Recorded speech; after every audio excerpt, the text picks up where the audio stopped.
Hello Simmers and welcome to Dubai in the United Arab Emirates, where the airplane that we will fly today is parked at gate Alpha 5, namely the Flight Vector 777 V2. There she is. It was released, I think, last week as a public beta.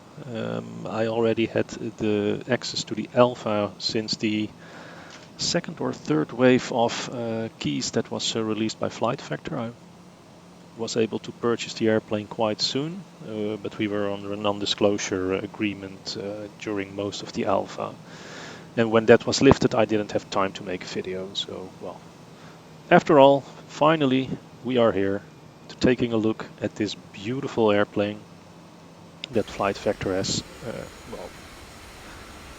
recreated in great depth in X-Plane. And what we're going to do today is take this beautiful bird on a relatively short flight for 777 standards from Dubai, where we are today, to Malé, which is the capital of the Maldives Islands.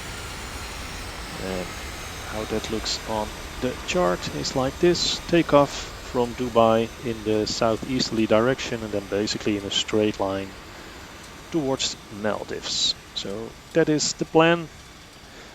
And in order to make that work, we'll first have to start up this airplane. We are fully cold and dark. Airplane is not even connected to the gauge yet, so there's plenty of work to do. So let's just make a quick walk around the exterior model, because Flight Vector really have outdone themselves on the exterior. It's beautiful. The amount of detail that you can find, it's just all done to such a high standard. It's beautiful, massive engines. And another field where they have really outperformed themselves is the sound department. The default sounds that are included in this package are just beyond cool. We'll get back to that when we get to the engine startup and the takeoff, because that's something really nice. But as you can see, it's just a beautifully modeled airplane. A lot of ground crew surrounding the airplane. So all in all, very, very nice. Let's just connect the jet bridges.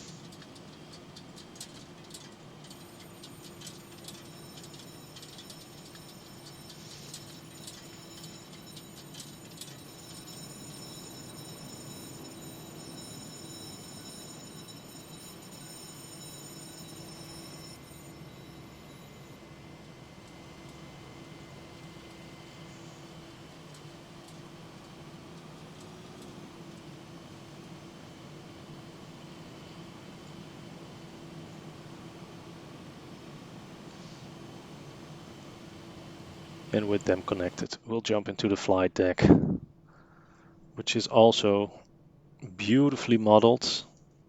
Let me just zoom out as far as I can. Try to minimize the amount of panning. But just look at that. We can open the door and just go straight to this beautiful pantry here.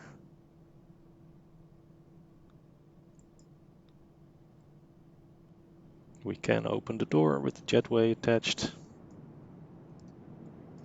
Now the overhead luggage compartments cannot be operated.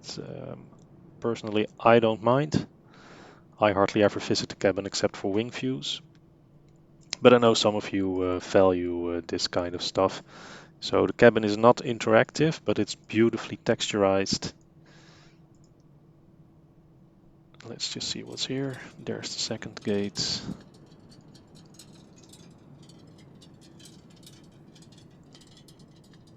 So I think this is business class or first class. I don't know how they call it at Emirates. And then we'll get back to economy.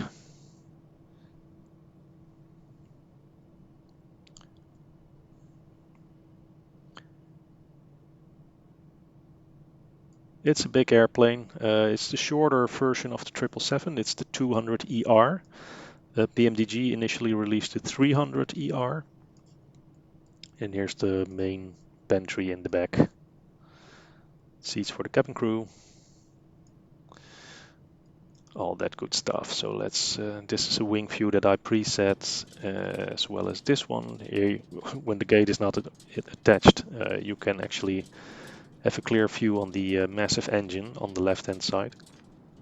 But anyway, let's just go into the flight deck, bring some life to the cockpit, and then we'll start the airplane. The scenery, by the way, is Thai models. It's really nice, except for these signs. They are mirrored.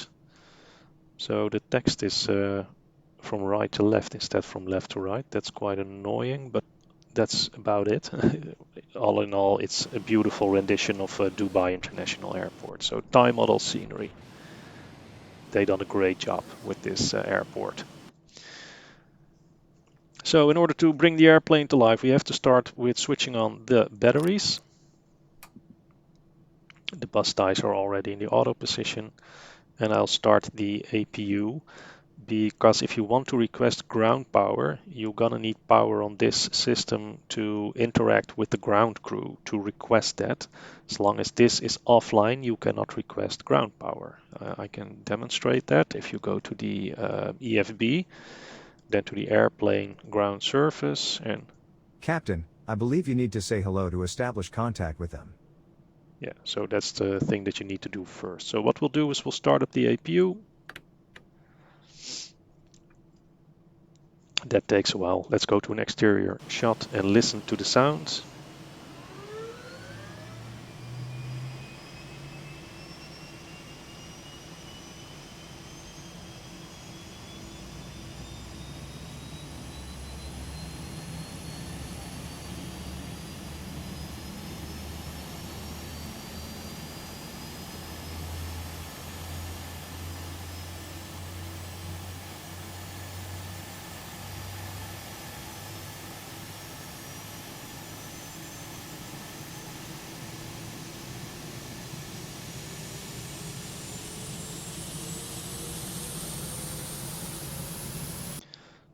So that is the APU, and when it's online you get the APU gen, so we can switch that on.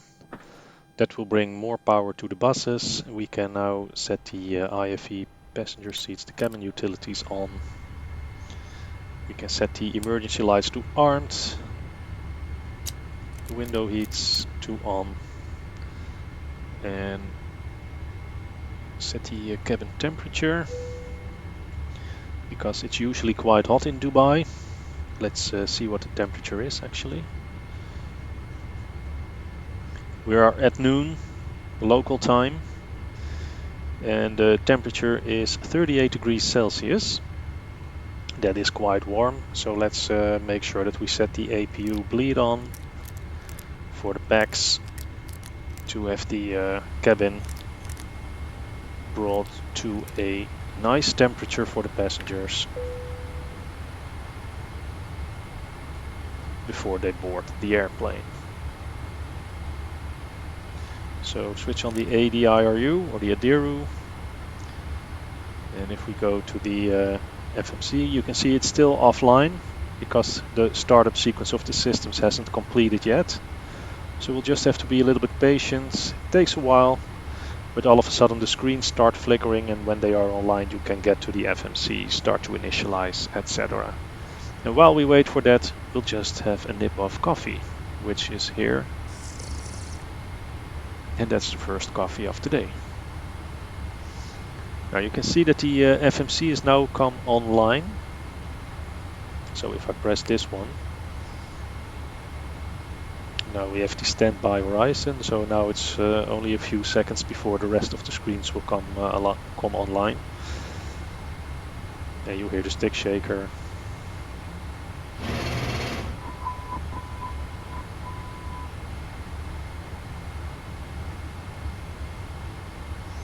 So time to align 9 minutes. Let's go to the pass init page. So we are in Dubai, Oscar Mike Delta Bravo. You cannot enter the gate numbers. I don't know why, but that doesn't seem to work in X-Plane. You can do that in Microsoft Flight Simulator. I also have the BMD G777, where you can enter the gate and then you get the exact GPS position. If I go to the stand coordinate chart in Navigraph, if it wants to load, which it doesn't. Oh, there it is. Alpha 5 is north 25146 by east 55223. So, well, it's 6 instead of 7, but we'll take this one. So now with the inertial position set, the alignment process can align to that position, and we'll fly from Oscar Mike Delta Bravo to Malé, which is Victor Romeo Mike Mike. We are United Arab Emirates. What was our flight number again? It was 652.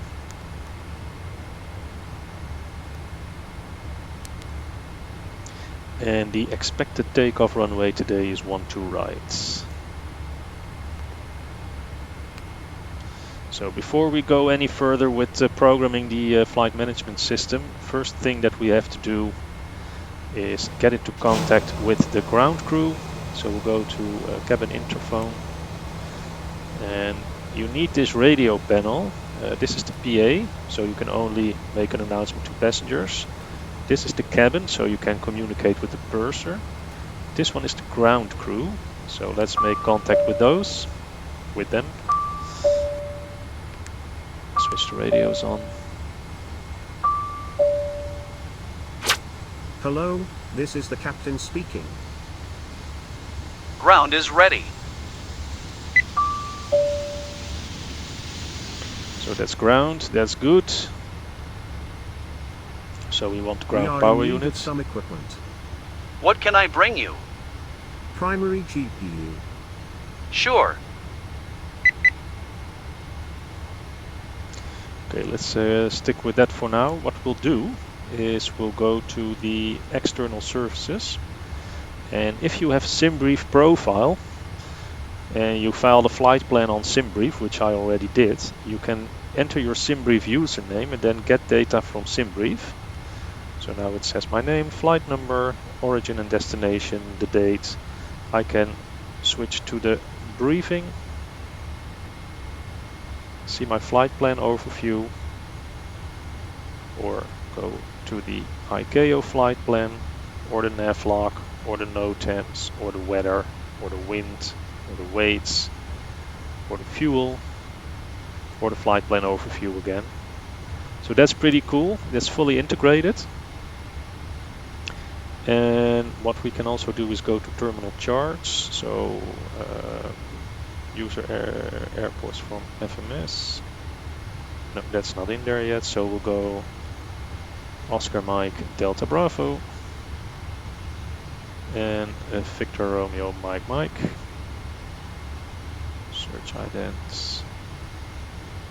Cancel. I want this one. Search idents. That's Dubai. So complete. And go back. Oh, now I think I erased it. Cancel. So there we are. So go to menu. And when you go to the airplane section,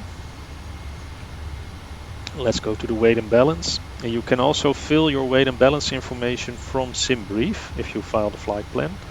I always check it, but it's always right. So it's block fuel 41533 according to the flight plan, which is also in there.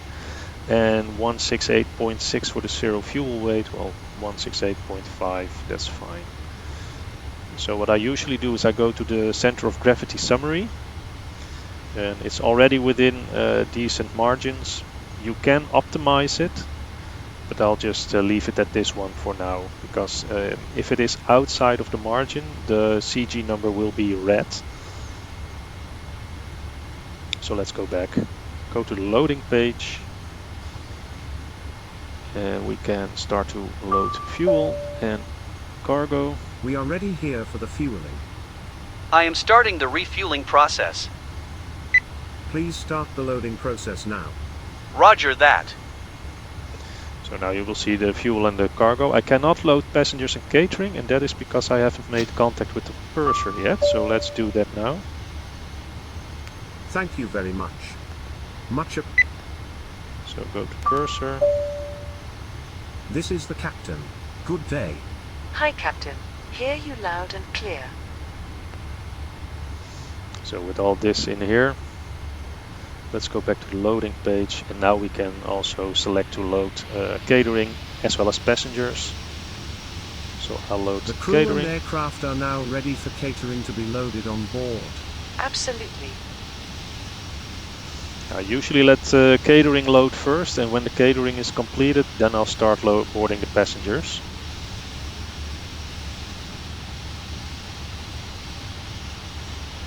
So having done all this, what we can do now is go back to the airplane menu. And what is pretty cool is that there's a walkaround present in this add-on. In here you see all the things that you need to check. So you can check them, you can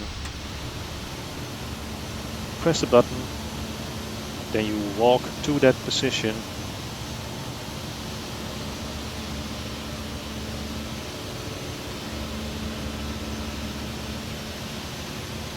This is not me, this is all done automatically. And it will bring you to the position where you look, and you can even read somewhere what you have to look for. So it's pretty cool that they have that. You can do that for each and every station. If you find that too much work, like I usually do. There's, by the way, a right side and a left side of the airplane. If you don't want to do the full walk around yourself, you can just select check all, and that will have the walk around completed. So you can go to maintenance. I switched it off, but you can set maintenance to real, and then you will have to make sure that you check each and every thing. Sometimes you have to make small repairs of up to 40 minutes, so you can get serious delays if you switch it on. So for this video I switched it off. But it is pretty cool. It's very extensive and very immersive, because, well, if you want to be a pilot, these are the things that you are going to have to do, and that's what I really like about the Flight Factor 777 V2. The level of immersion, and it's not just simulating an airplane with systems that you can fly, but it simulates the experience of managing the entire aircraft, managing the entire flight. And I think that's a pretty cool job that they have done, with it only being like second to the Hot Start Challenger, which is also an amazing piece of software. And I think the Hot Start is better than this one because it has this very extensive training module with it that is not with the Flight Factor 777 as yet. But as mentioned, it's still a beta. Maybe they plan to create something. I don't know. I haven't read anything about it. But so far, even in this beta stage, it is already one of my favorite add-ons, and one of the better add-ons ever created for X-Plane, at least. Anyway, we set the weight and balance. We did the walk around. We let the loading continue, and what we are going to do is plan our route and load the flight management computer. So we'll go to page number 2 for the route information. So we'll fly the NFix5 Golf departure to NFix, that is Alpha November Victor India X-ray. And then we'll fly the Lima 223. We'll fly that one to Tardi. So you can enter Tardi and then the next airway and the next waypoint. You can, by the way, also enter the next airway immediately. So the next airway for us will be November 629 to Gidon. And then it will automatically fill Tardi. But you have to make sure that it says the correct waypoint after each new airway that you loaded. So November 629 to Gidon for the Papa 570. So Papa 570 to Gidon. Check. And this one goes to Quito for the Lima 894. So Lima 894, Quito. And that will be to Elbet, and then we'll transfer over to our standard arrival route into Malé. So Elbet is now also in there. So it is NFIX, Lima 223 to Tardy, November 629 to Gidon, Papa 570 to Quito, Lima 894 to Elbet. So I'm satisfied with that. So activate and execute. And we can also enter the departure and arrival. So it's runway 12 right with the unfixed 5 Golf. Execute. Make sure that it is now correct. It is. And then for the arrival, what we are using for our arrival will be the ILS X-ray for runway 18 with a transition via Opari. And we have the LB1 Bravo arrival, no transition, so execute. So LB1 Bravo to Opari, approach transition to Charlie India 18, ILS 18 X-ray for runway 18. Missed approach direct to Opari. Seems about right, so let's go to the legs page and make sure that there are no discontinuities.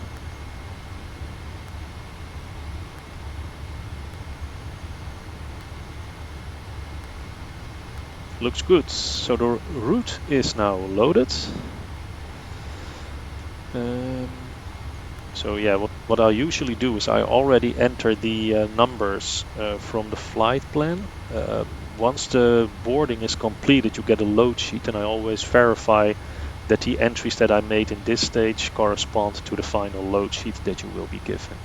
But we expect to have a zero fuel weight of 168.6. Oh, someone is calling me. It's a ground call, so switch to the ground radio. Captain, luggage is now loaded. Thank you very much.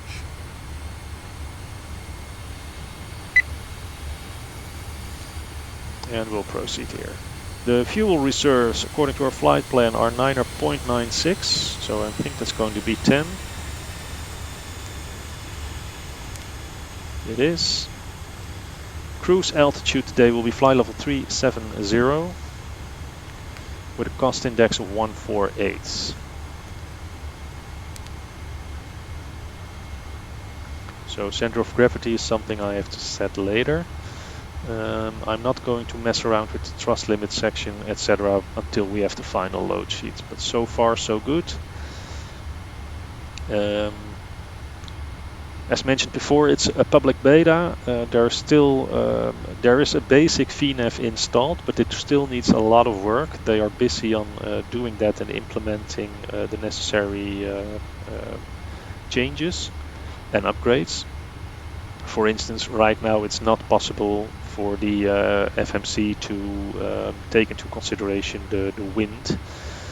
So you cannot enter wind data, you cannot enter a descent forecast yet. That is in the works. For some reason, the developers decided to launch the public beta with the initial version of VNAV. They never launched a VNAV release in the alpha testing. I don't think that's very wise, but I don't know what their consideration has been to do that. But if I were the main developer, I would have said, well, let's release the VNAV in the alpha version first, run a couple of test runs with that, do some upgrades, and then release a public beta. But I don't know. I know that they have been working on this airplane for a very long time. It was back in the X-Plane 11 days that they were already developing this. And then X-Plane 12 came around the corner, and I think they had to build it from scratch again because all the changes made under the hood in X-Plane 12. And I think that seriously delayed their release, and I don't know how that affected their financial situation. So I don't know the considerations, but I would have made different choices. Let's hear what ground has to say. Done, sir. The plane is refueled. Good. Thanks. That's nice. So we have fuel on board. Let's see if the catering is already loaded. No, that's very slow. I don't want to wait too long, so let's start the boarding of the passengers anyway. What we can do, and what they always do in real life, and what I understood, is set the door page to the captain's MD. So here you can see the doors that are open. So these are the cargo doors. These are the two main doors for passenger boarding. And this one is for the catering. Now if they board the catering through this door, and we saw there were two more pantries, so I guess it's not very realistic to board the passengers while the catering is still being loaded on board. But for time's sake, I'll do it anyway. Now if you don't... We are ready here for the boarding. Of course, we'll start immediately. If you don't want to wait for this, you can also click simultaneous full load. And if you do that, it's just an instant load of everything that you set, and you can be on your way much quicker. So I like that about this add-on. They basically always have this spectrum of playability versus realism. And you can make your own choices in where you want to be. If you want to be on the more realistic side or on just the playability side of that spectrum. I think they did a pretty nice job in modeling all that. The QNH is 1005, so let's set this to hectopascal.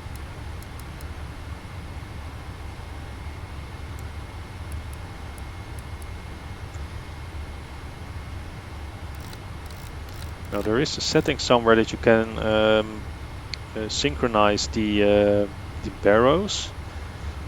I just couldn't find it that quick, so I have to look into that. But I know that somewhere in the EFB there must be a setting where you can, basically where you alter the captain side or the first officer side, depending where you fly. It will automatically change the other settings as well. But anyway. So let's set the legs page in here. We have the no smoking signs on. We can set the nav light on because we have the airplane under power. Let's see. Oh, doors, and I want the air in here. So it's still very warm in the cabin. But I think that's because the doors are open and the environmental control system just isn't powerful enough to cool down with such high external temperatures.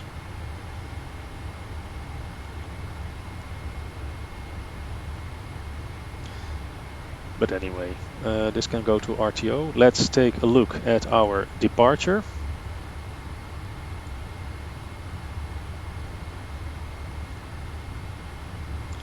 So basically what we'll do is we'll take off, runway 12 right, and maintain runway heading. We have to fly to waypoint Astes and be below 5,000 over that one. Then we'll proceed to Delta Bravo 469, maximum speed 220 knots, 4,000 feet or above. And then it's a slightly right-hand turn to waypoint Lubab. So let's just go here. So that is Astes 220, 5,000 or below, and then Delta Bravo 469, 220, 4,000 or above. Then proceed to Lubab, where we don't have a speed or altitude constraint, so VNAV is claiming this will be our altitude. This might differ when the airplane gets loaded further. After Lubab, a right-hand turn to Lopov, and after Lopov we will fly to Enfix, where we have to be 10,000 feet or above. Well, we should be able to make that. Our initial climb clearance, according to the chart, is 4,000 feet. So we'll set this one to 4,000. And if we look at the airport chart in Dubai, the runway heading for 12 right is 119. So we'll set that one in here already.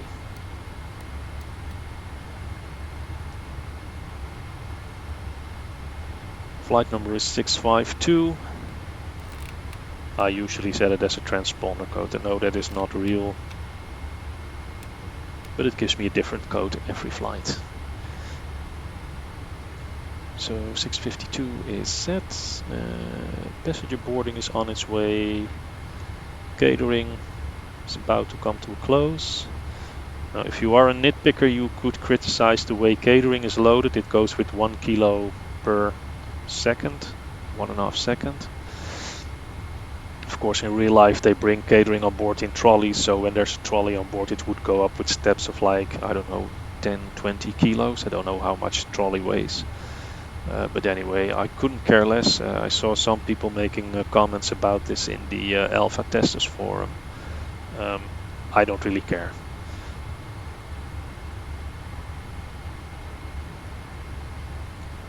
So having done all this, we are actually looking pretty good.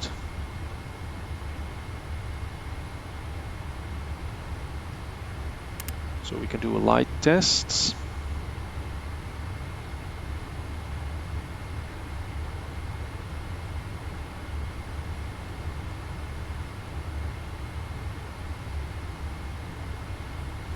And this all looks good. Check the oxygen.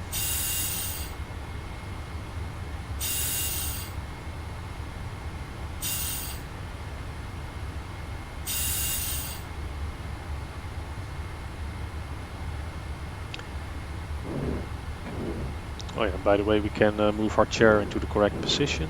You do that by scrolling your mouse button when your mouse cursor changes in these up and down arrows. And with scrolling up and down you can move your seats, adjust the armrest. We can check whether there is sufficient paper in the printer. Let me just see. Where was that click spot again?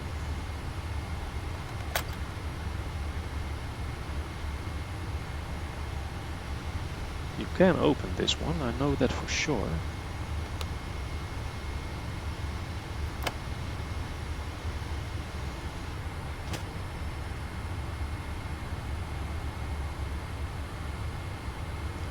Why is it always when I make a video that I can't find the correct spots? Oh, there was it. So you can basically just check everything. I think it's pretty neat.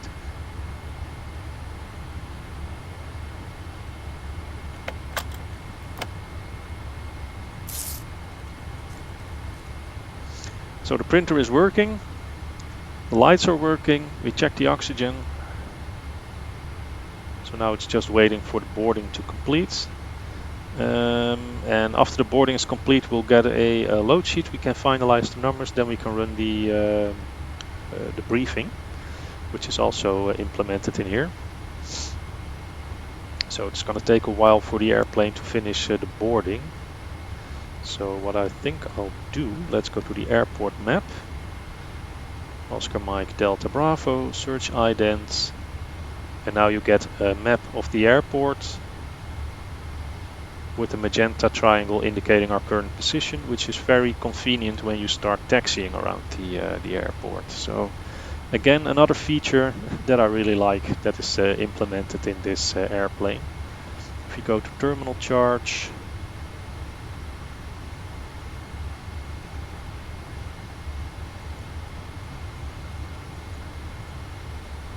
yeah.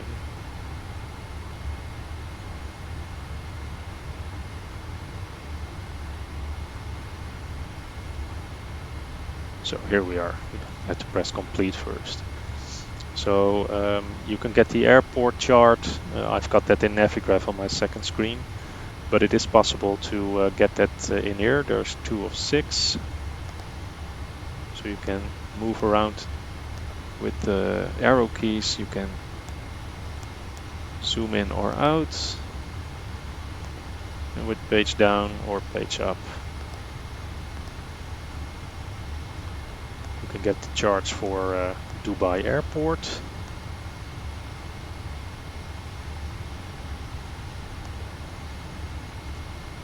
Including the gate coordinates. So again, it's very immersive that you can actually see all this through the add-on. You don't need to have your second screen with Navigraph charts, because it's basically implemented in this EFB, which I still believe is very cool. But these are only the terminal charts. So let's go route setup.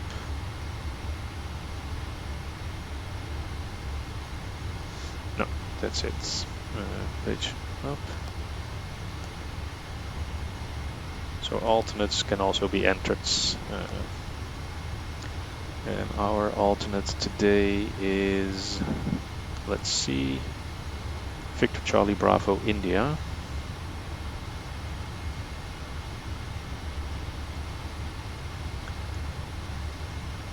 Which is Bandaranaike International. Never heard of that one. Anyway, that's pretty cool. If you go to simulation, there's a bunch of settings. You can fly it from the first officer controls. You can select the type of maintenance that you would like to be implemented. Let's just hear, that's the purser calling me. Captain, the catering loading is complete. Thanks. Good show. Let's close Yes. then the door for the catering. We need that door closed. Okay. And now on the captain screen you can see that this indication is now gone, and there's an M for manual. When all doors are closed, you can ask the flight attendants to set the doors to automatic or armed. But anyway, as I was saying, so you can select the type of maintenance, full, none, you name it. The load up type, I loaded absolute, cold and dark. You can say connected, then you will have air stairs from the left one door. You will be connected to ground power, etc. I like the fact that you are connected to ground power, but stairs is not very convenient when you are at a gate with an air bridge. So I usually go for absolute, cold and dark. Here you can set some additional features. You can make the ground crew forget to close hatches every now and then. Inter-flight failure, so it will save the condition of the airplane from one flight, and when you load up another day the same airplane, it will remember where it was. And you might get failures that appear over a period of time in the same airframe, so that's also pretty cool. In terms of the avionics department, you can choose the sound for the autopilot disconnect. There's a bunch of other versions. I will switch RAS off. I have my own RAS. Units in metric, that's fine. You can switch between classical and digital standby instruments, which is also pretty cool. Ground operations. Well, you can select the ground personnel on or off. Yeah, just play around with these settings. I don't want to draw gates. Oh, anyway, back. Lua, interaction. You can set some control settings in here.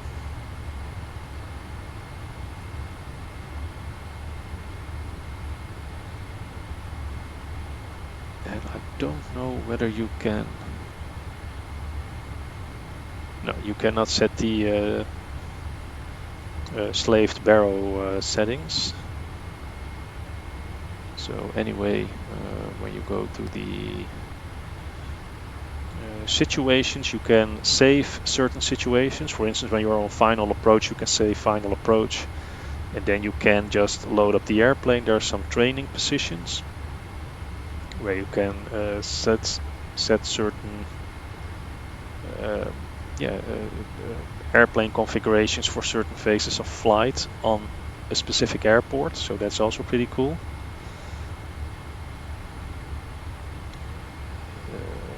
crew interaction and voice. Well, you can use voice recognition, so you can give multiple voice commands to the add-on on which it will initiate certain actions. That's also pretty neat. I have to read more about that before I decide whether I will use it or not. You can set subtitles. I switch them off because you get enormous lines of text with briefings, etc.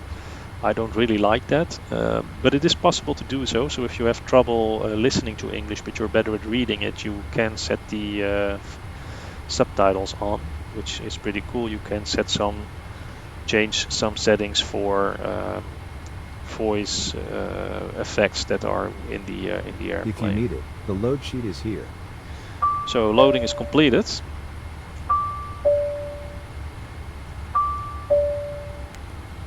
I am all ears. Sir, passengers are on board. We are ready. Thanks. So let's give them a quick PA. Ladies and gentlemen, I, the captain, would like to welcome you on board this Fight Factor aircraft. My first officer and I hope you have a lovely and safe flight on this modern Boeing 777 airplane. So with that out of the way,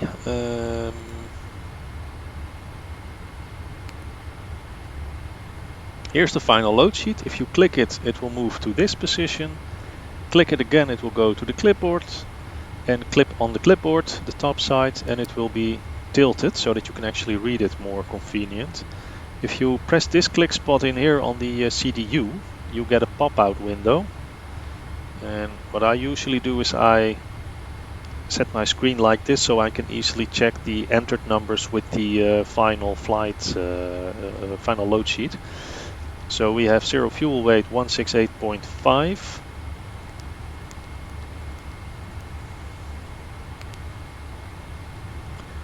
We have total fuel 41.3.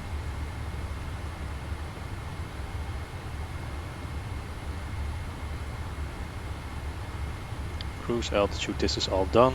Center of gravity 36.4. Then we'll go to the thrust limits. And before we do this, we run some performance data in the EFB. So we are in Oscar Mike Delta Bravo. We'll use runway 12 right. There's no specific intersection, it is dry. The wind today is 129 at 11.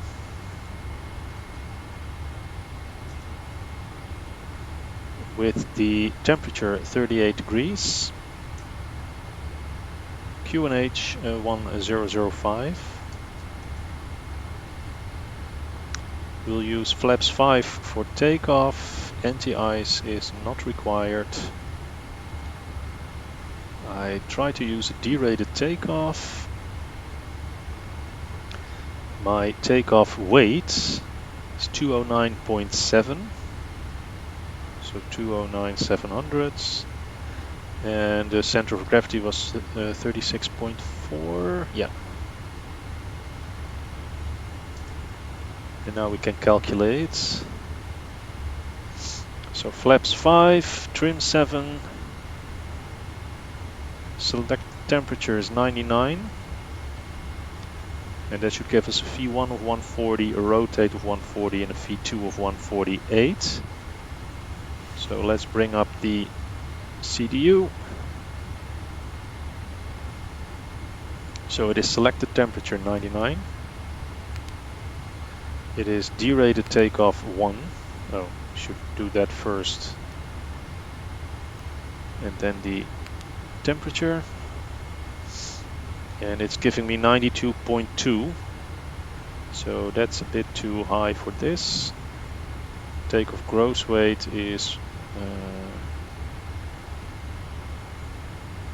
much higher here than it is in real life, so there's still some work to be done by the developers on the calculation application. So we'll go flaps 5, we had 36,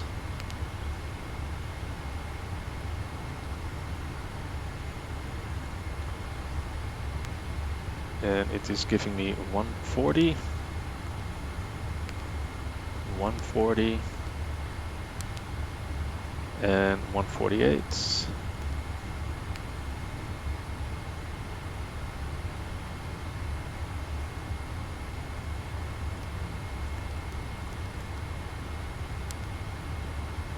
It will revert back when you enter the takeoff gross weight. So because I deviate, we'll leave the takeoff gross weight empty. So it's 140, 140, 148. There we are. So these are now also set. So we'll dial 148 in here. By the way, the airplane comes with a number of presets for certain controllers. So I use the Honeycomb Bravo throttles, and there's just a profile for that included. So there's no hassle with setting up controls. That's really convenient. So good job on that for the devs.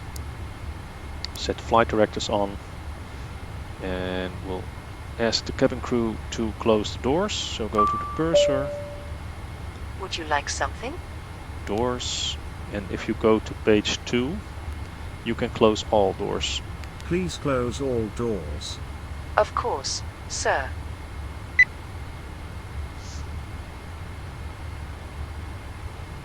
Now these doors are closed, so we can ask them to set the doors to auto. How can I help you? Arm doors. All doors are armed now. And you see the M changes to an A for automatic. And what we'll do next, we have the APU running, so we can switch off the ground power. And we'll start to prepare ourselves for an engine start. There is no fuel in the center tank, so we can leave these off. And set the NTIs to auto. Seatbelt signs on. And we'll go back to the ground crew. So airplane. Oh, no, go to captain's commands. We'll read the pre-flight briefing. I think we are ready for the briefing. Do you agree? Yes, sir. The pre-flight is done and we are ready. All instruments are set, the FMS is programmed and the MCP is set. Yes, sir. Please follow me with confirmations. Our flight is departing. Dubai International. We will use a standard instrument procedure and follow our SOPs. We will use flaps 5 for departure. Confirmed and set. Please confirm the runway to be used. 12, right. What cruise altitude do we have? Flight level 370. And the speeds are set? V1 140. Today our VR will be 140, and V2 148. The departure is set in the FMC. Please follow the MCP with me, sir. The MCP is set for departure. Our initial heading will be 119. And our destination is? Malé International. Do you feel we have any special risks today? No additional points to make. Thank you. Continue, please. In case of any emergency before 80 knots we will abort the takeoff. Above 80 knots we will only abort for a serious issue, engine fire or loss of directional control. In case of such issue below V1, we will abort the takeoff, apply maximum braking and stay on the runway. In case of an issue above V1 we will continue with single engine departure procedure. I will handle the controls and you will help me with the procedures. Any questions? No questions. So that is the briefing completed. I love how he pronounced Mil instead of Malé. But anyway, let's go to remove all the equipment. Please remove all ground equipment. Roger.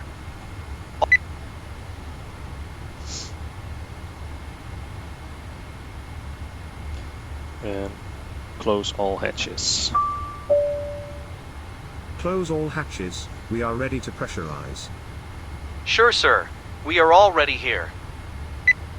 Good, so now we have all the doors closed, automatic, there's no open hatches, so we'll set the nav display back on this side. And we'll run everything on the lower ICAS display. Switch the terrain on for that one. And let's run a checklist. Pre-flight checklist, please. Oxygen. Was Tested tested. 100%. Tested 100%. Flight instruments. Heading and altimeter set. Set. Checklist complete. So that's the first checklist now completed. Let's switch on the beacon lights and let's pressurize the hydraulics. So we'll set the electrics to auto. Wait for the fault lights to extinguish. Then we'll set the electric hydraulic pumps on. And now you can see that the rudder and all the ailerons are in the correct position.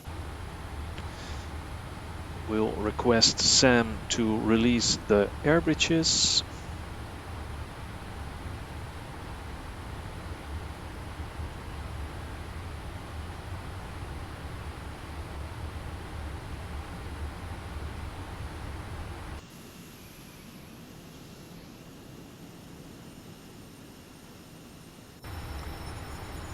Which they have. That is also pretty neat. And we'll set the hydraulic air units to auto and already switch the left and right engine switches on. The fault lights will remain illuminated for now, but it will transfer after the engine starts, so that's perfectly normal. Well, having done all this, the overhead looks good. We have the passenger signs on. Let's do a before start checklist. Before start checklist. MCP. V2 heading, track and altitude Set. Takeoff speeds. V1 rotate and VR set. Set. CDU pre-flight. Completed. Completed. Trim. We have to set trim, so flight controls, and we need a trim of 3 according to the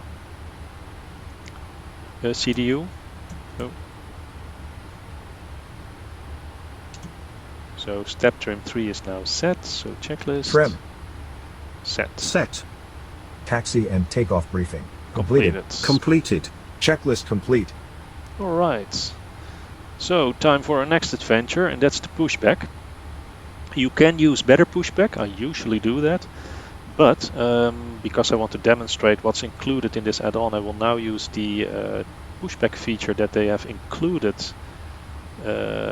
in this package. So if you go to airplane, I thought it was ground surface, no, where was it? Pushback, there it is.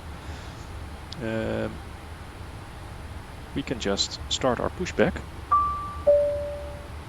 We are ready for pushback. Set brakes. Parking brake is set. And now we're on board the tug. So the airplane is lifted.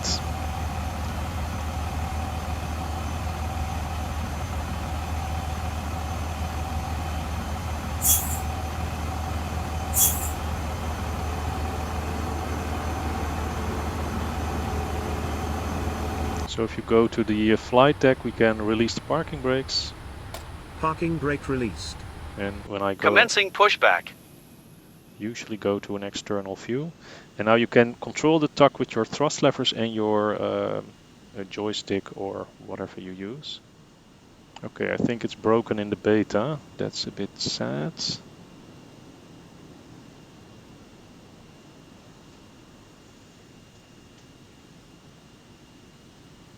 Oh, there it goes. There we go. We have a pushback. Don't know why it took so long.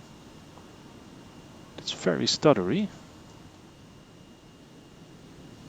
I don't have chocks there, right? No, the chocks are gone.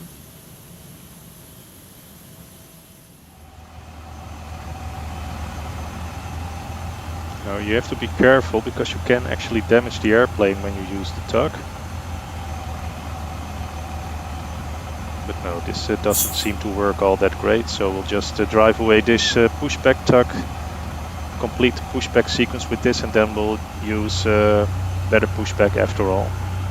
But you can control it. I don't honestly know why it doesn't push back. I think something is broken.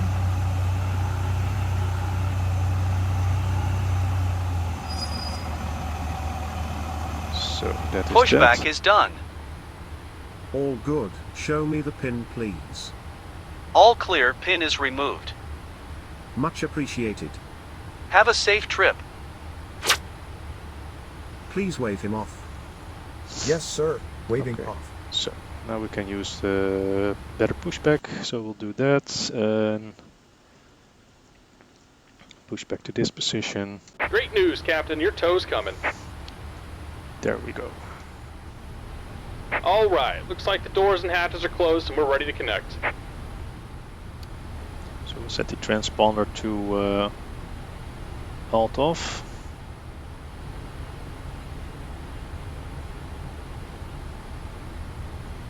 Welcome aboard, Captain. Tow's connected. Bypass pins inserted.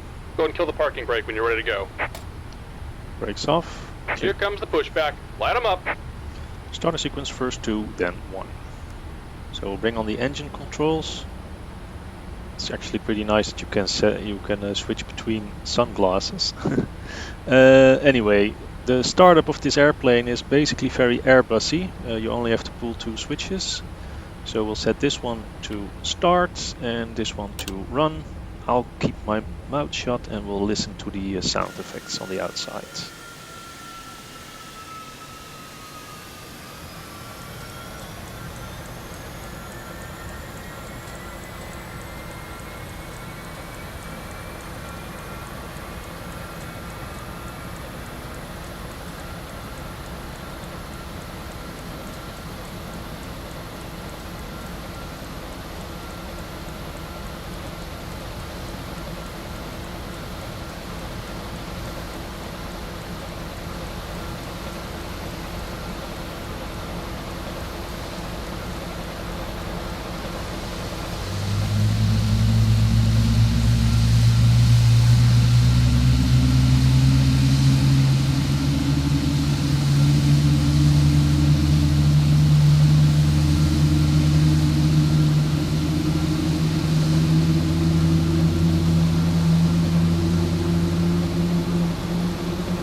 So with that one started, and I can tell you, if you turn up the volume real good, and if you have a subwoofer, turn up the subwoofer, you're in for a field day when you start those engines, because that low roar, that is done really, really nice. I don't think the video will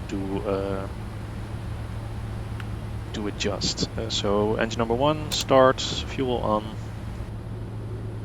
Someone's closed the window blinds.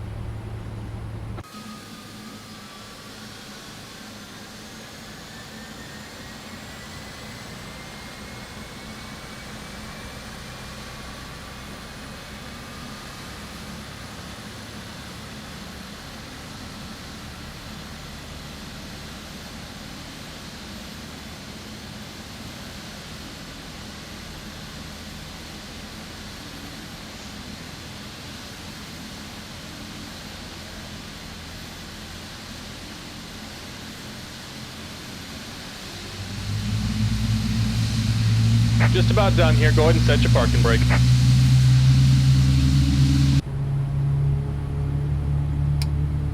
Brake set, clear disconnect. And we're disconnecting the tow. Give me just a moment. You actually see the airplane tremble and shake during the engine startup, which is also pretty cool.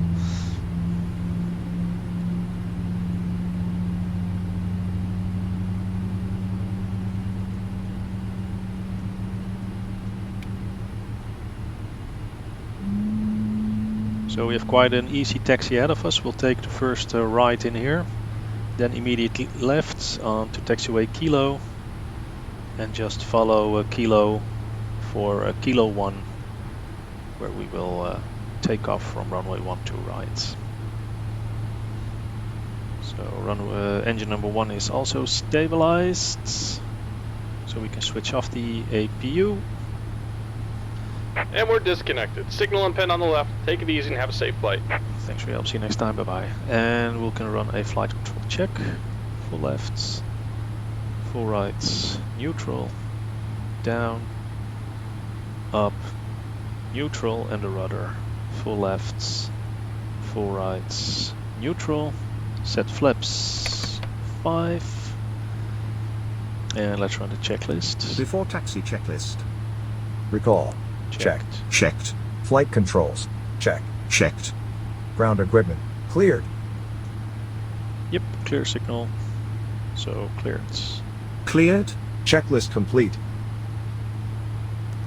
That's before taxi checks. So runway turn off and taxi lights are on. And I do expect a purser call. There it is. Listening. Captain, just wanted to let you know that we are ready and the briefing has been completed.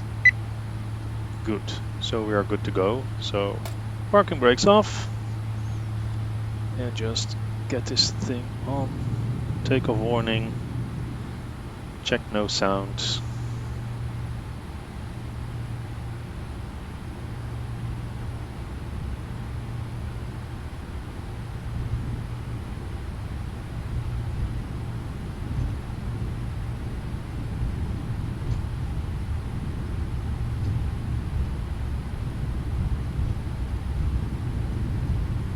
We'll arm the auto throttle and select heading for the initial climb.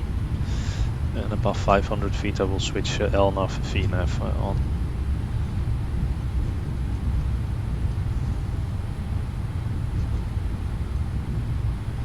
So turn left.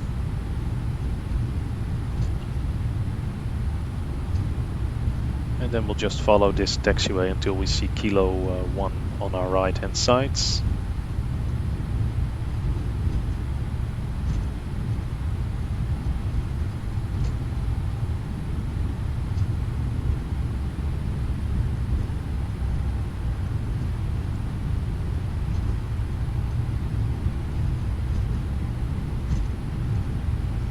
So let's check the cabin temperature real quick. It's now a convenient 21 degrees Celsius. So that's fine for the passengers. What we can also do is, let's see, there was a place where you have cabin controls. So the climate controls 21 degrees. That's good. We can switch lights on and off. I usually put them all on 20% in daylight flights.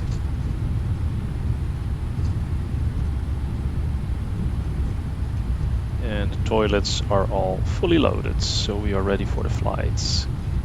And here's the airport map. As mentioned before, really convenient when you are taxiing major airports.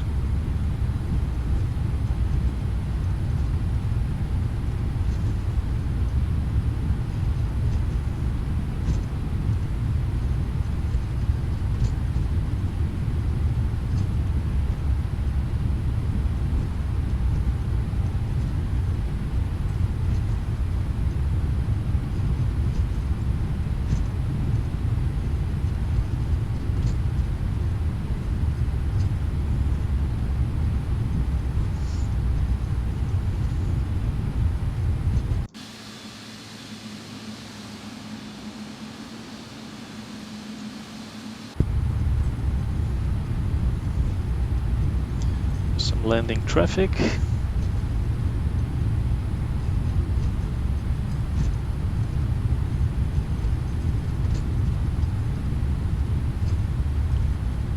Well, there's Kilo 2 already coming up, so we close the thrust levers, start to slow down for our turn.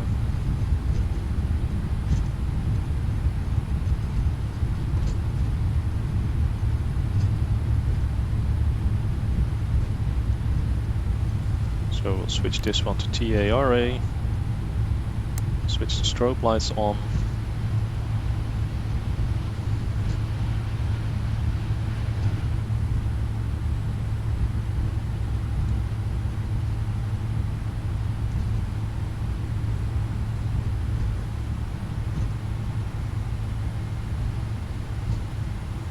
Clear left. Clear right.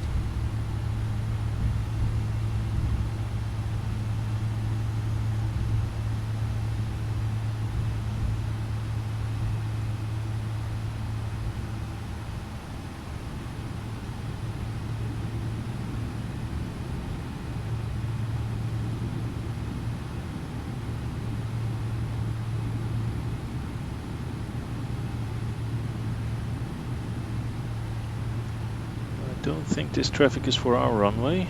We'll just have to wait and see. I can't see him anyway. Let's proceed taxi to the lineup point. It is getting close, however. Oh, there it is. Yeah, I think this one is coming for our runway. So we'll just hold short.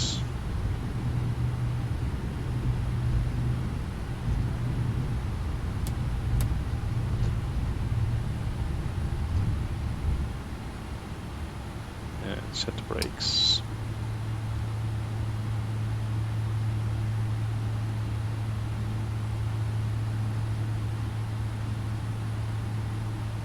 Oh, good show. It's the other runway. Then it's no concern to us. So we can line up and wait on runway 12 right. Brakes released.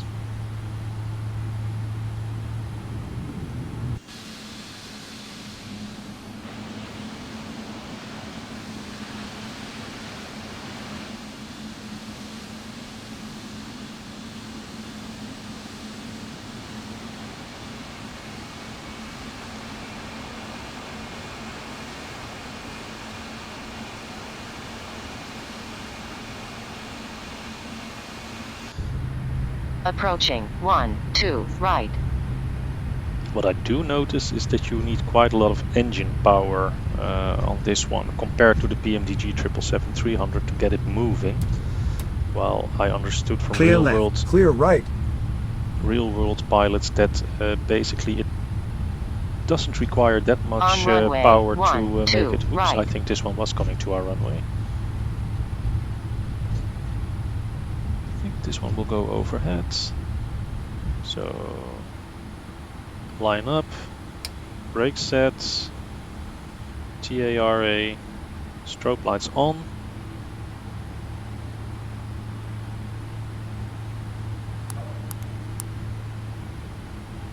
Taxi lights off. And let's run the before takeoff checklist. Before takeoff checklist.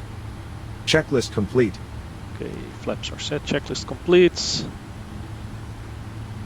We are good to go. So what I'll do is I'll keep my mouth shut and let you enjoy an exterior view with the engine spool up, because those sound effects are just really, really nice. So I set this one to run, go to an exterior view, and just listen to this.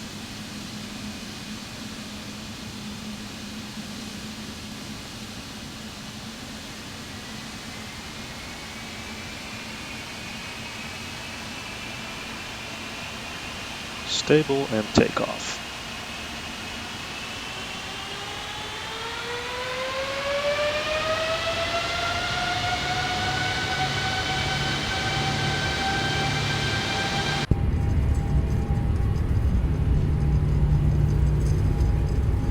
Airspeed active.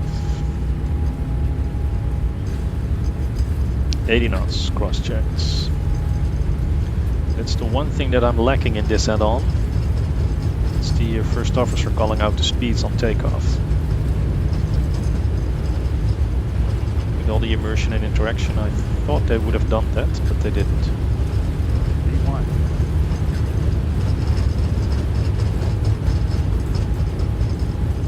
But this thing hand flies so beautifully.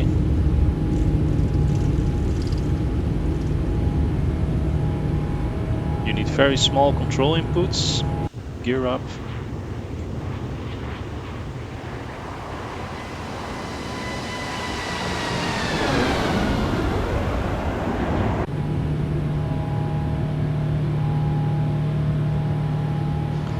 Let's just stick to the flight deck when hand flying.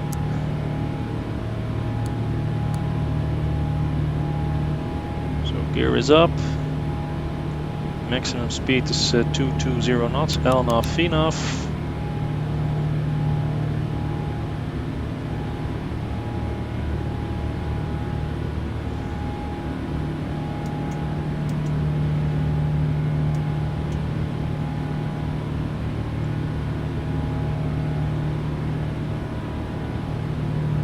Flaps 1.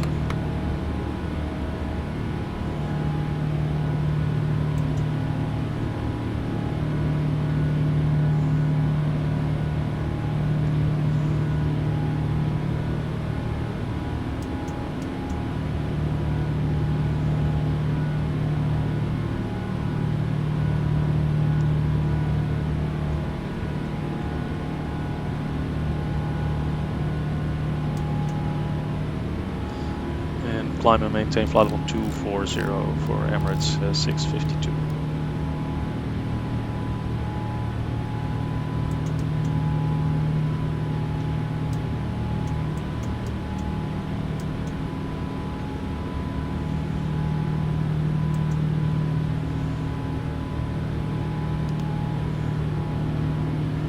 Flaps up.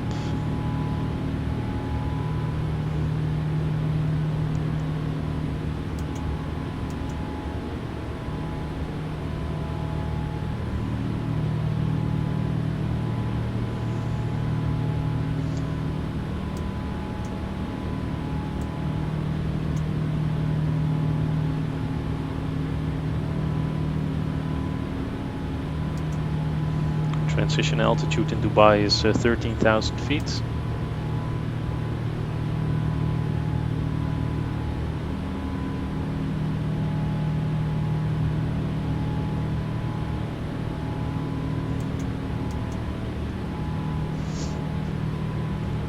It's just beautiful. I mean, this is a massive airplane. It has huge wings, huge control surfaces.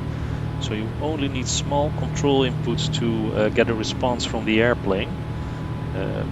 And from what I've heard, real-world 777 pilots say in YouTube videos is that is actually the case in real life, that you only need small control inputs,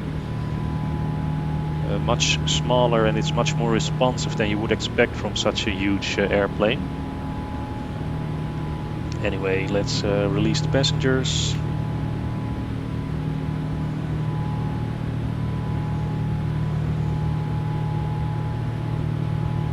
Let's go to climb.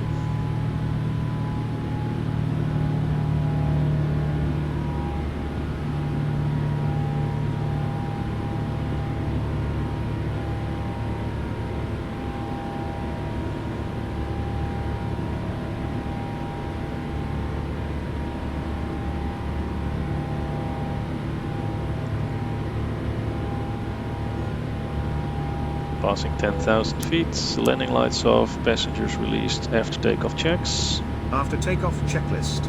Checklist complete. Checklist complete, so turning right.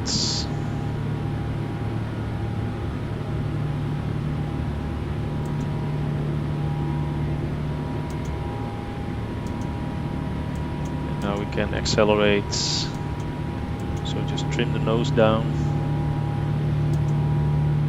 That thing catch its speed.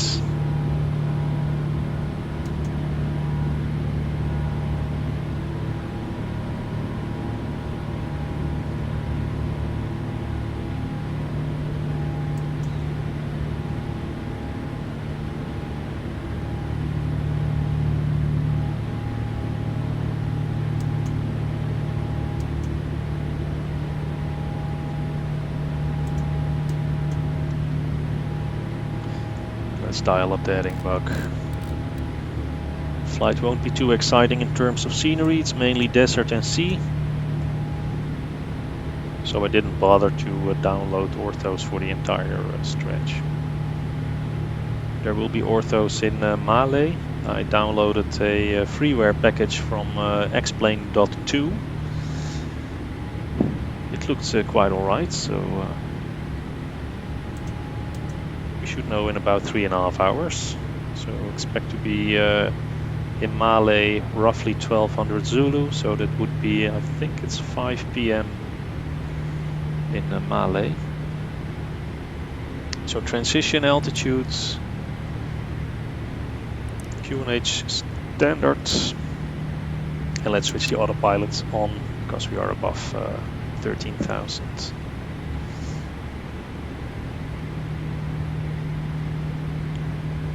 And with this on the way. What can I do for you?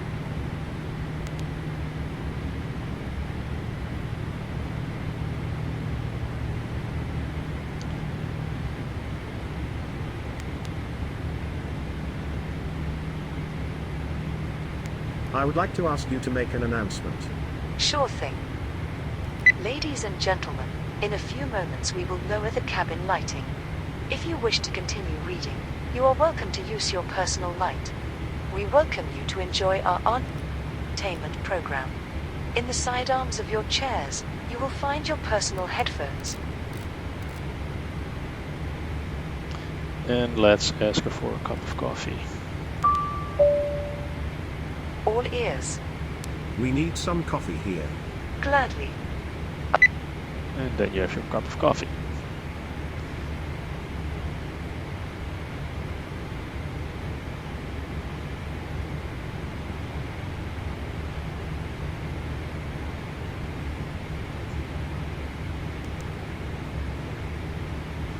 So temperatures are all nice. Fuel is good. Hydraulic systems are all okay. Electric systems are all okay. Flight controls are normal. No problems with the landing gear. And all the doors are still closed. Now what you can do in the EFB when you are flying, if you go to the briefing, you can go to navlog, and there you have every waypoint, and you can enter the time and the amount of fuel that you have over that waypoint. So you can make, so it gives you an indication whether you are ahead or behind your schedule according to the flight plan. So right now we are en route to Anfix. We've just passed Lopov, 9 minutes in flight. So if I want to do something, I can Lopov. Now we were 9 minutes in flight, but we were there at 8:30. But I'll just enter 9 minutes, and the amount of fuel we had on board was like 38.7. So we had slightly more fuel than planned, 300 kilos more. 38.7, 500 kilos more. I entered it in the wrong fields, 38.7.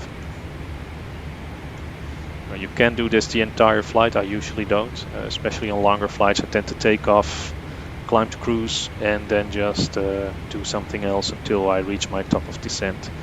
And that's when a feature comes running around the corner that is implemented in the PMDG 777 but is lacking in the Flight Factor 777, and that's the auto cruise system. In the PMDG 777 you have an auto cruise system that will automatically perform the step climbs on your route.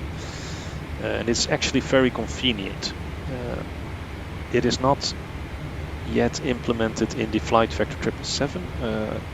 I think I saw someone mentioning it in the alpha forums a while ago, but it wasn't greeted very warm by the developer, so I'm not really sure whether they will implement a feature like that. I certainly hope so, because especially on the longer flights that you typically make with this type of airplane, as a simmer you just don't have the time to sit behind your PC for 12 hours unless you are retired, which I am not. I, for instance, like to take off on a long haul flight early in the morning when I have a home office day. Then just take off, bring it to cruise, then start up my work PC, work the entire day, get back to the sim after work, and then land the airplane. And with the PMDG that is very well possible, because it will just do everything on the long, boring straights automatically. With this one you have to keep your head around it. It doesn't have that luxury, at least not yet. I'm not sure whether they are planning to do it, but I would personally welcome it a lot. Anyways, I think I showed you a lot of what is implemented in the Flight Factor 777 so far. I'll continue the flight, and I'll be back with you guys when we are ready for the approach preparations for our landing into Malé. So I'll just dial up the heading, and then I'll see you in a few seconds when we have skipped time and arrive in Malé.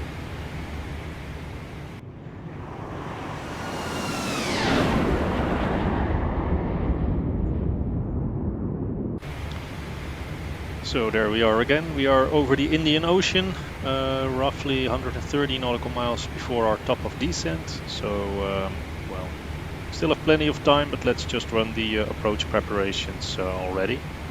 So the first thing that I usually do when I start my approach is I set some fixed rings on the nav display.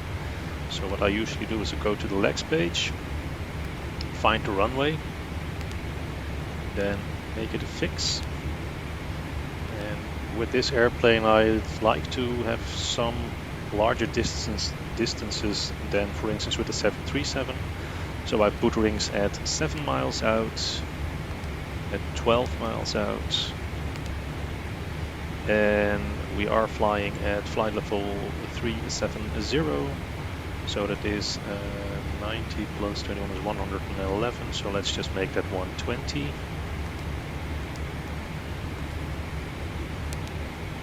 So that's roughly our top of descent. So now you see these green circles on the nav display, those are fixes. So when we reach one of those green bands, we know that at 120 we have to start our descent. And 12 miles out, we want to be at 180 knots. And at 7 miles, we want to be basically configured for landing. So if we go to the progress page, we expect to arrive in Malé with 19.3 kilos of fuel on board. So we have to add that to our zero fuel weight. So 19.3. So let's say that's 20, so that's 188.5, that's 188. It's 187.8 if I'm not mistaken. So that will be approximately our weight upon arrival. We'll use flaps 30 for our landing today. And the runway in Malé should be 11,000 feet long or 3,400 meters. So that's plenty of runway length ahead of us. What we can do is we can run through the performance data. If you go for show landing, you get the landing configuration. So we'll select Malé, Victor Romeo Mike Mike, search idents, click it once, we want to land runway 18. We'll use both reverses, we like flaps 30, there's no need for anti-ice. The runway condition should be dry. And let's see, the METAR says the wind is 260 at 8 knots. With an outside air temperature of 32 degrees Celsius and a QNH of 1009. Well, our landing weight we just mentioned 187.8. And VREF adds with a wind of 8 knots, it's 5 knots added. Brakes, we'll use auto brakes 3. So calculate. So we need 1090 meters off the runway to come to a stop. So that looks alright. VREF is about 130. And that corresponds with the CDU information. So our final approach speed will be 130 knots plus 5 is 135 knots.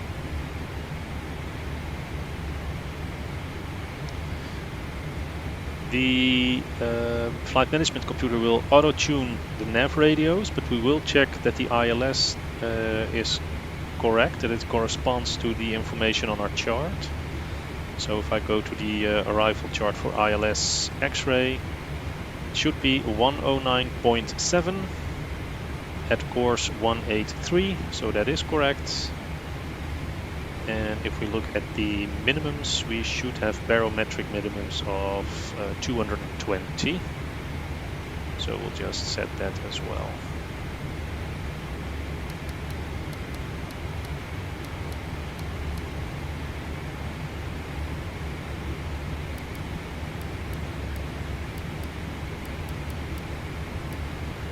220, there we are.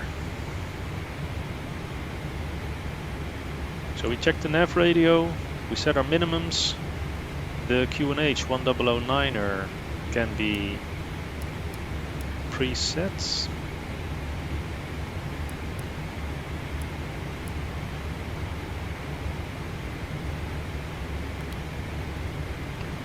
With 90 miles to go for our top of descent, we are almost ready. I'll set the auto brakes to 3.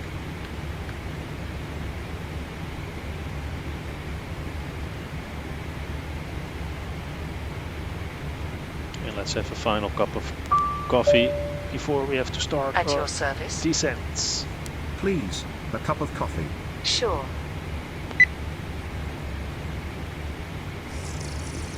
So that is the descent preparation. That is now complete. There was one other thing that I would like to show you. I was messing around through the EFB. And of course I mentioned something about hot start in the training module. There is a training module in this one. It's in the training menu. Here you can have all sorts of training things. It's not complete yet.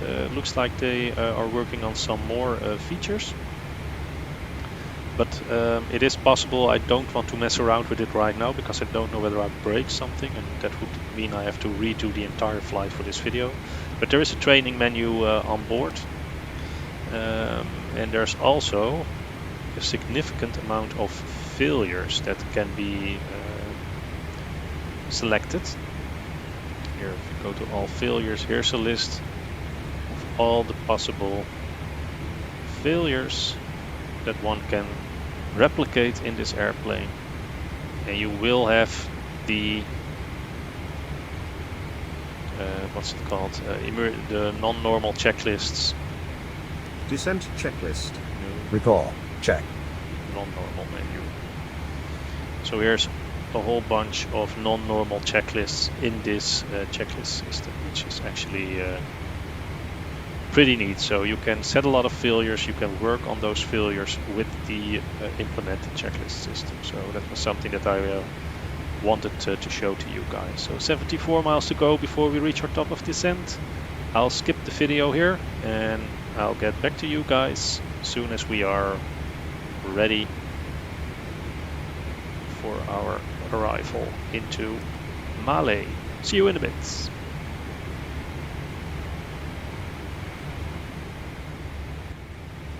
And we're back just before our top of descent. What I forgot to do in the approach preparation was run us through the legs of the arrival, which is of course quite important. So that's Mike 529, that's what we're inbound for. Then the next waypoint will be It Rock, which is this one, 5,500 feet or above. Mike 521, 5,500 feet or above. Mike 424. 5,500 feet or above. Then to Opari, 4,000 feet or above. And from Opari it's a right turn onto the ILS with Mike 604, maximum speed 210 at 2,000. And then Charlie India 18, speed 183, 2,000 or above. Then it's Mike 603. At 2,000 feet, and that's the point where we should intercept the glide slope for the 6 miles final to runway 18. So that is set correctly in the flight management computer. In terms of things that I would like to see added in the future, within the captain commands we have the pre-flight briefing. I think that's a pretty cool feature. I would love to see if they could make a similar thing for the approach or arrival briefing. I think that would be really cool. But, that's about it. Let's see, we are 17 miles before top of descent, so what we'll do is we'll wind down the altitude to 6,000. That will keep us above the altitude constraint. And when we are 10 miles out, we'll push the button and initiate the descent. Now, I was flying through some clouds earlier, but we are having clear skies here, so what we'll do is we'll protect ourselves a little bit with the sunscreens.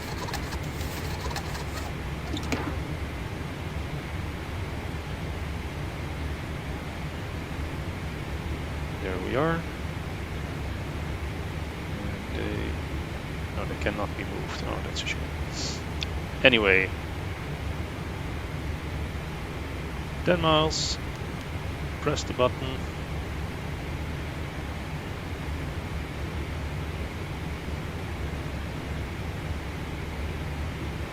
Nope. Let's go to VNAV because that doesn't seem to work.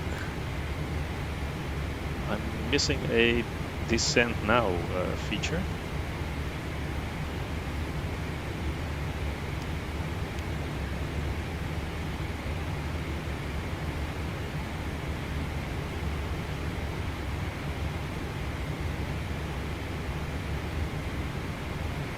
The transparent controls that you're looking at, that's an indication where your physical thrust levers on your hardware are positioned.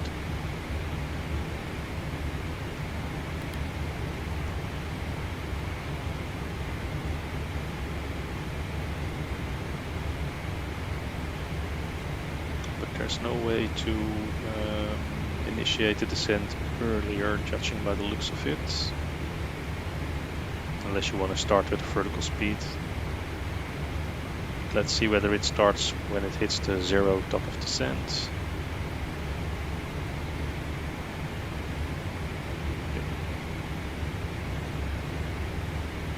So we reset it one. Yep, now it goes. It's chasing the magenta triangle.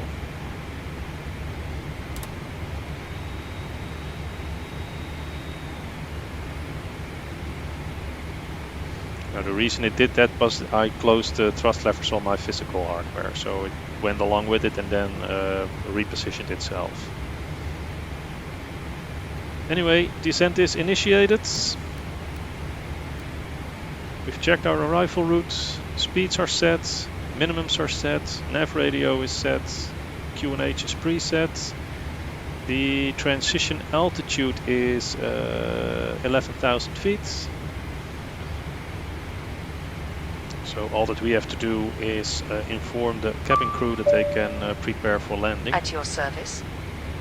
Get ready, we landing soon. Very well.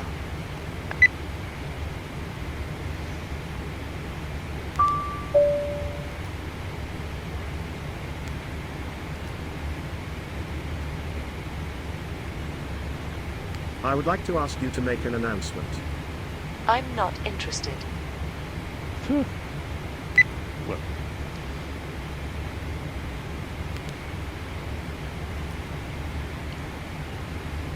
I cannot make one, so we'll just leave it with that. Alright, anyway, descent is initiated.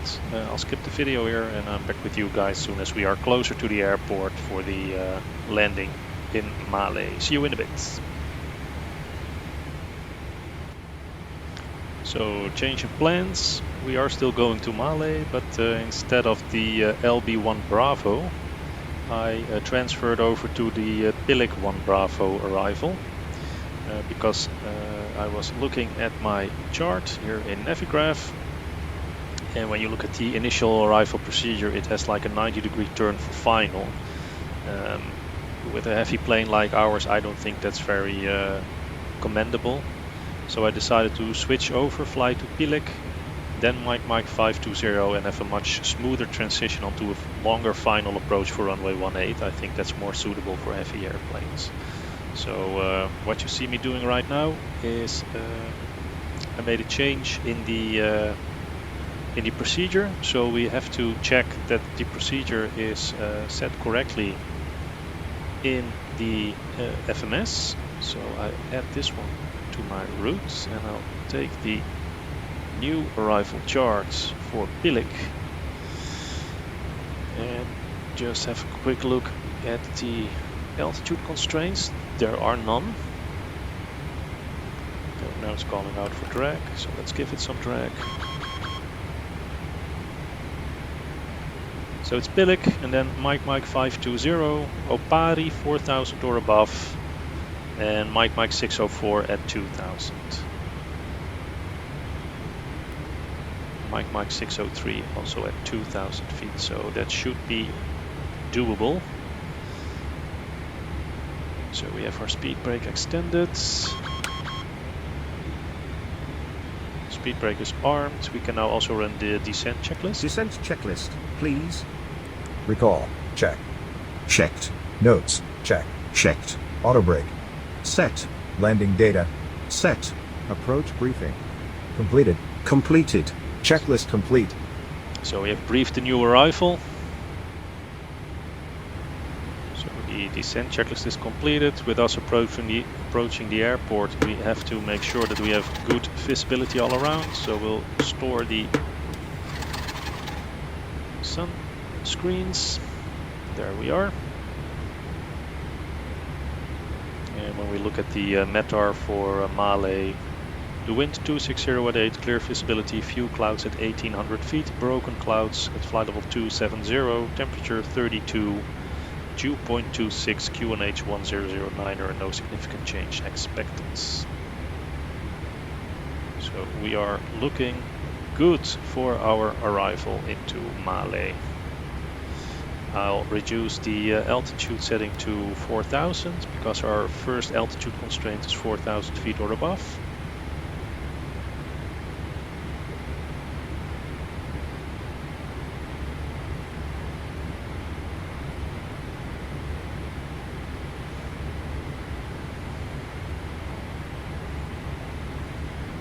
And we'll switch the seatbelt signs on.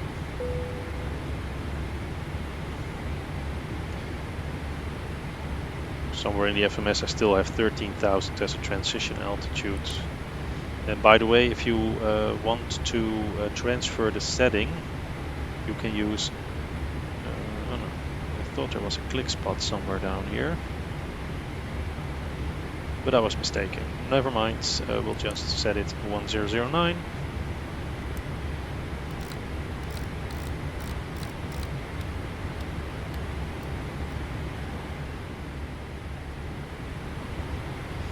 There's 10,000 feet coming up.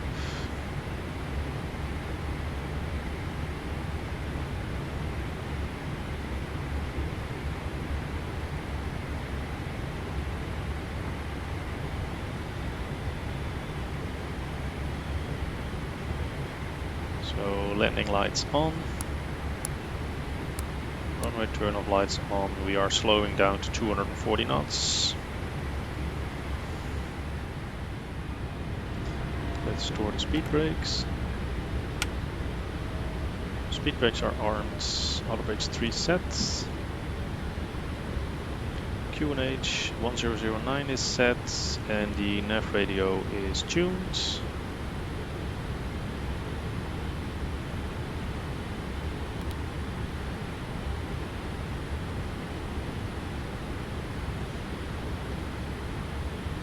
A little bit of speed brake.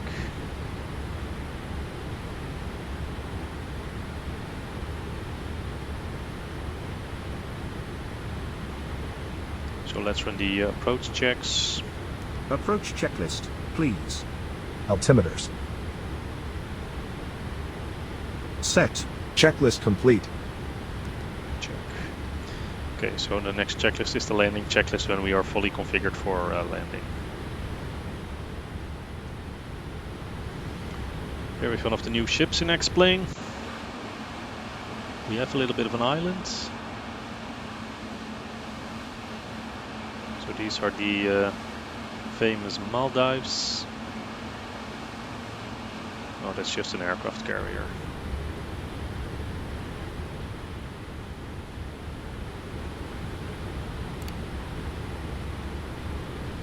So we have the ILS identified. India Mike November, that's the correct one. So we'll arm the localizer. Localizer's alive.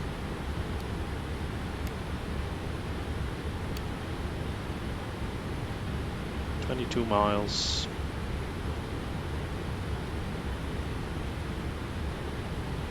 With missed approach heading 183.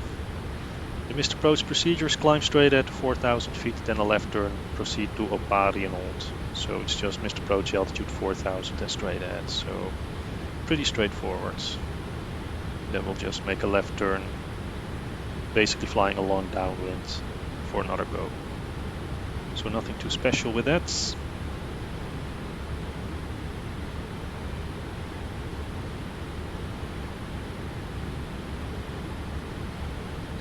We're about to level off at 4,000 feet, and then we'll soon be reducing the speed for 210 knot, which is the constraint for 604. And I basically want to be at 180 knots, roughly 12 miles. So I think I might go to interfere with the speed settings. Now it's reducing to 210.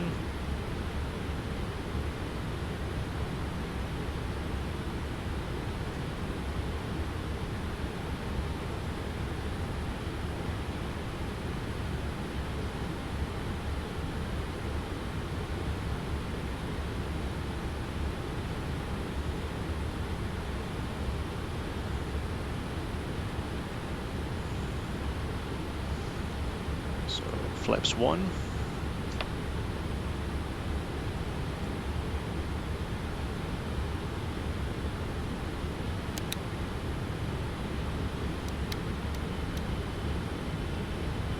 Set flaps 5. Speed 180.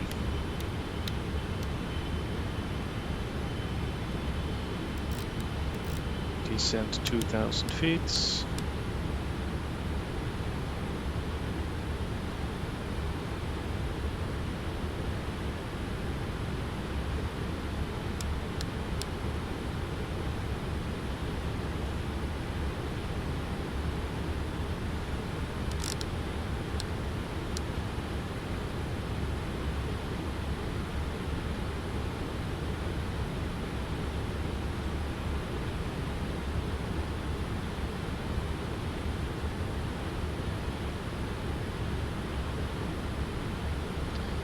Glide slope is alive, so let's switch to the approach mode.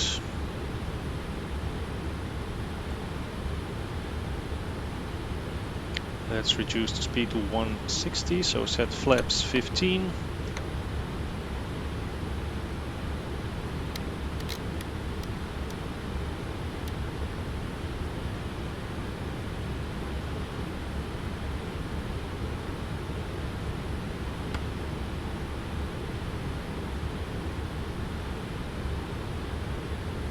Miles, gear down in order to slow the airplane down.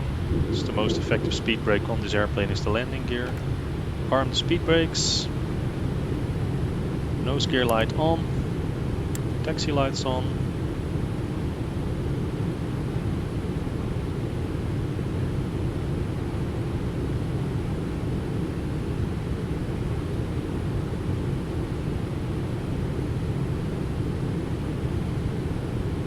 Set flaps 20.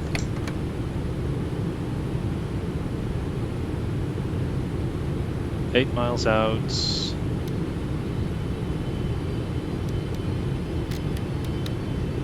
Speed 150, set flaps 25.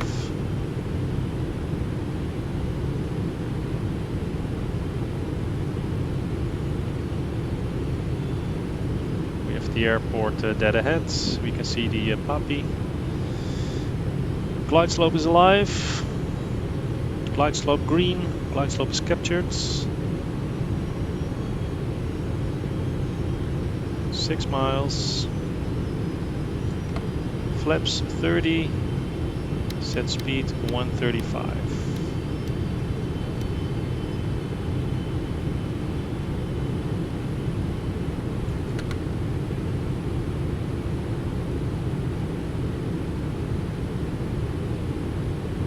Landing checklist. Before landing checklist, please. Checklist complete. Checklist is completed. We are on the glide slope. Missed approach altitude is 4,000.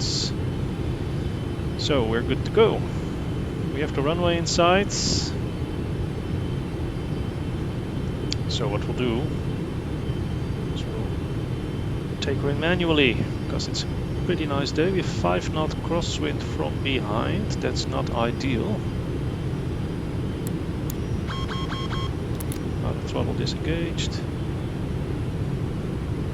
And autopilot disengaged. My airplane pilot has control.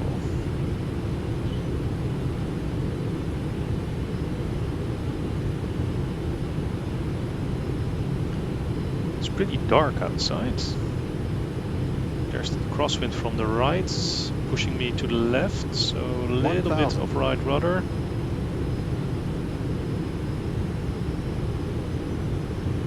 And I'm getting a little bit high, so reduced thrust. Getting a bigger rate of descent, trying to compensate. Nose down slightly.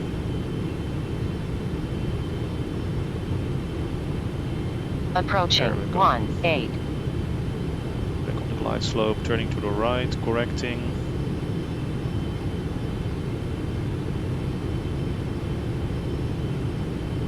$500. Check.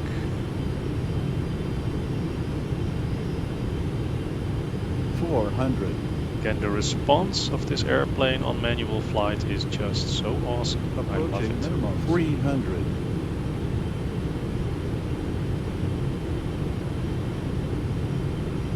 Minimums 200. Continue landing.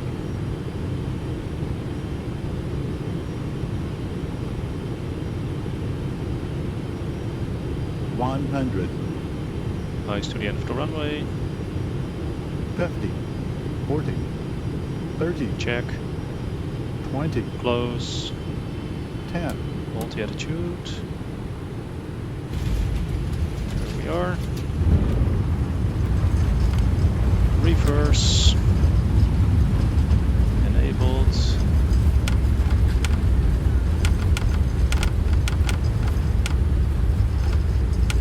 And 80 knots. Reverses back to idle. 3,000 feet remaining.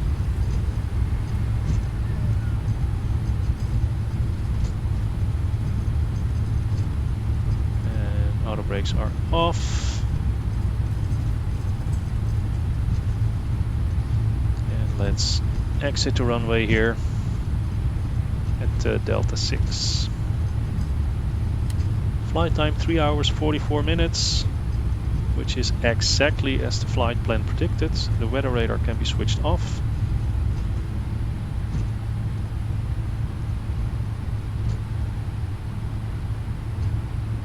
So start the APU.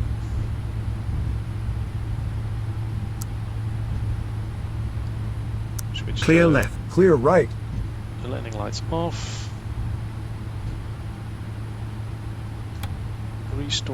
Store the speed brakes. Flaps up. Flight directors off.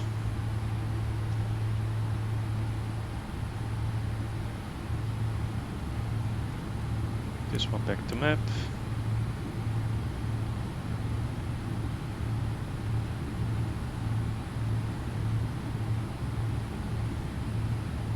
And then it's a very short taxi to one of the stands.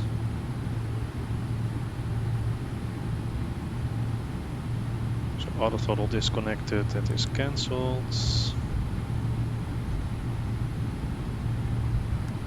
the engine information up here. And this is a freeware scenery. I downloaded it from flightsim.to, and it was created by Just Flight Sim. It requires certain libraries that you can download from flightsim.com or explain.org. But it's a beautiful scenery for a freeware scenery. It has the new runway layout of Malé. It's since I think 2022, what I read, that they have changed it.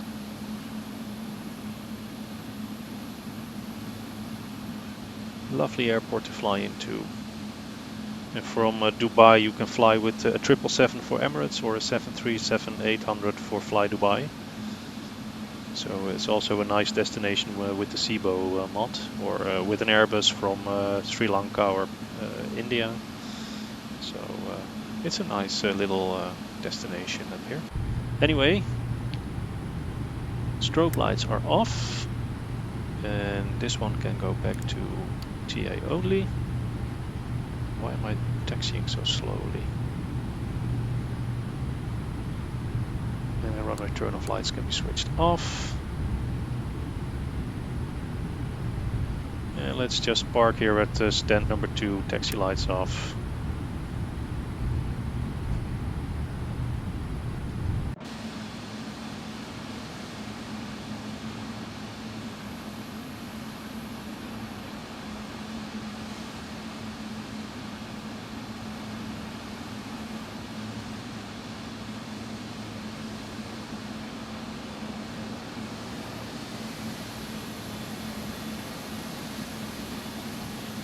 Somehow I don't think this stand is suitable for a 777, but we'll just go with it anyway.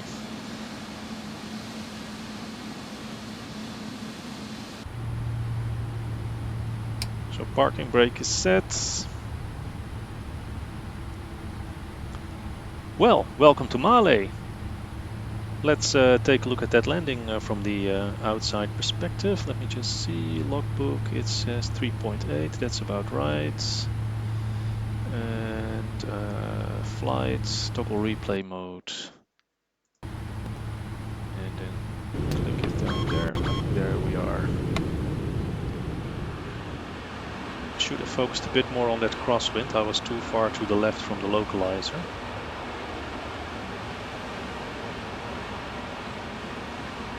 But the airplane lets itself be corrected very, very gently, very nicely. I like it. Bit of a late touchdown. Very late touchdown. But a smooth one. So yeah, not perfect. Requires a bit more practice, but we can walk away from this one, and that's a good thing.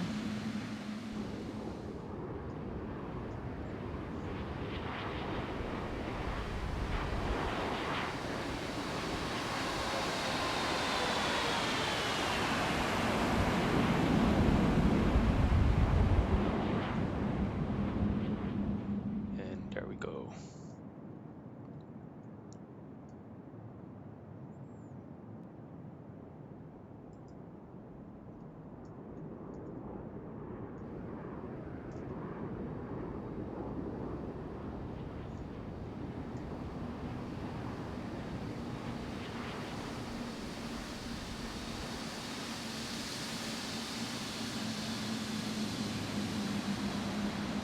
Beautiful.